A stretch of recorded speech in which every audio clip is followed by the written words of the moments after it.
Pat Lam provides comprehensive injury update on Rees-Zammit and Bristol Bears squad. After sale, Bristol Bears Director of Rugby Pat Lam has delivered a detailed update on his squad's injury situation following their hard-fought victory over Sale Sharks, offering clarity on the condition of several key players as the club prepares for a demanding stretch of fixtures in Europe and beyond.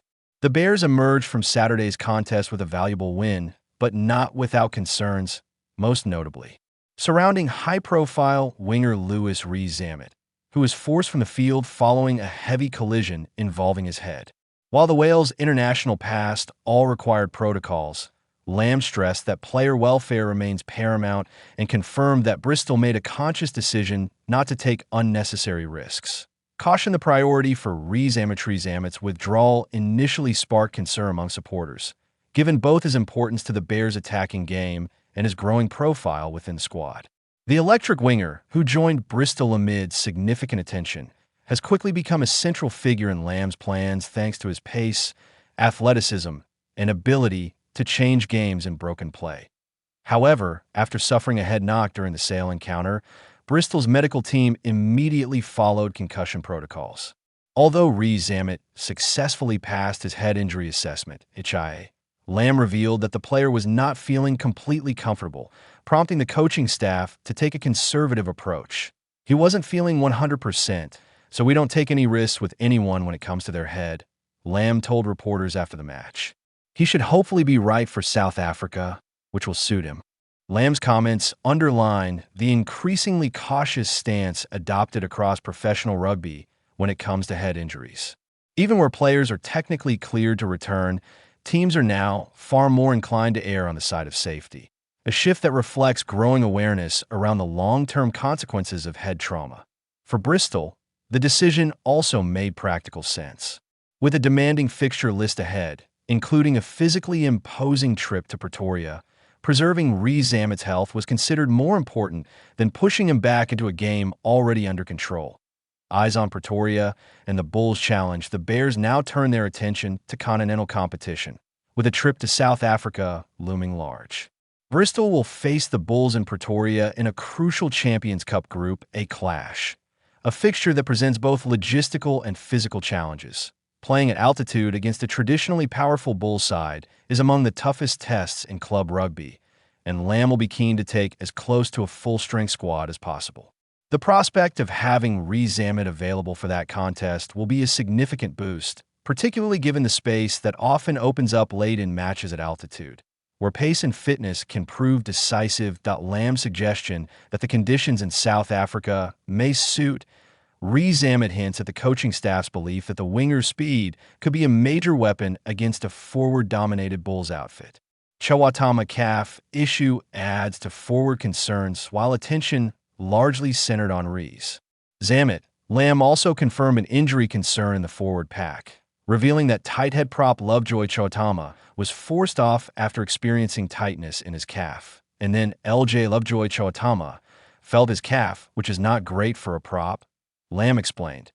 Props rely heavily on lower body strength and stability, particularly in the scrum, and any calf issue can be problematic. While Lam did not offer a definitive timeline for Chawatama's return, his tone suggested that the injury will be monitored closely rather than rushed. Depth in the front row is always crucial during European campaigns, especially when squads are required to travel long distances and face physically demanding opposition week after week. Chawatama's availability will therefore be a key factor as Bristol attempt to balance domestic and European commitments. That warm-up setback for Boshoff. Perhaps the most frustrating injury update concerned young winger Aidan Boshoff, who was ruled out before the Sale match after picking up an injury during the warm-up. The timing of the setback was particularly disappointing, with Boshoff having impressed in training and earned his place in the matchday squad.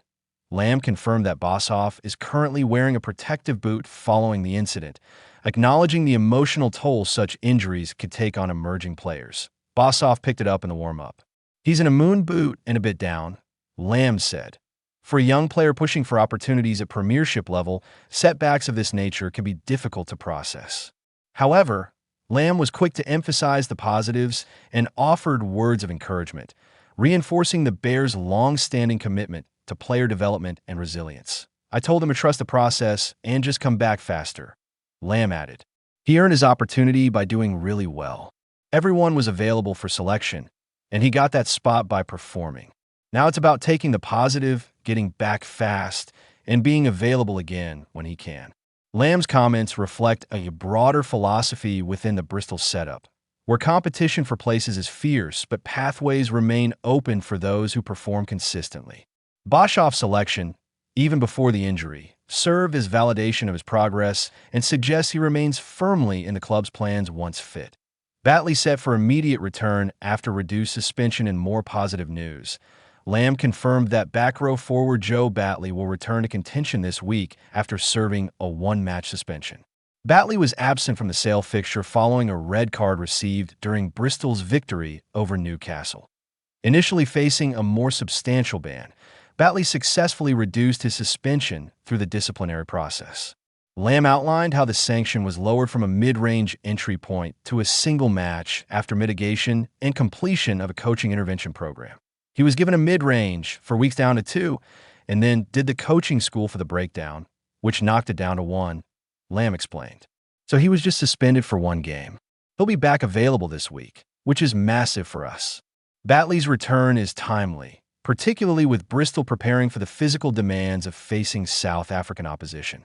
His versatility across the back row, work rate, and breakdown presence provide Lam with valuable options as he rotates his squad. Managing load in a relentless season. Lam's injury update also highlights the broader challenge facing Premiership clubs competing on multiple fronts. With domestic league fixtures, European competition, and long-haul travel all placing strain on squads, effective player management has become as important as tactical preparation.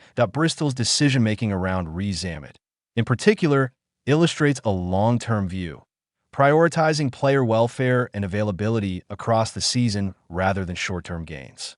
It is an approach Lam has consistently championed during his tenure at the club. The Bears' depth will now be tested as they head into a crucial phase of the campaign. Trips to South Africa are never straightforward, and managing recovery, rotation, and injuries will be central to Bristol's ambitions in the Champions Cup. Looking ahead as preparations continue for the Bulls' clash in Pretoria, Bristol will monitor the progress of Rees-Zammit and Chawatama closely, while offering rehabilitation support to Boshoff.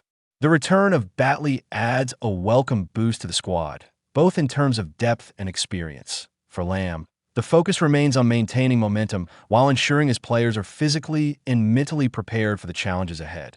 With key figures expected back and others being carefully managed, Bristol Bears head into the next stage of their season with cautious optimism, balancing ambition with responsibility as they navigate one of the most demanding schedules in modern club rugby.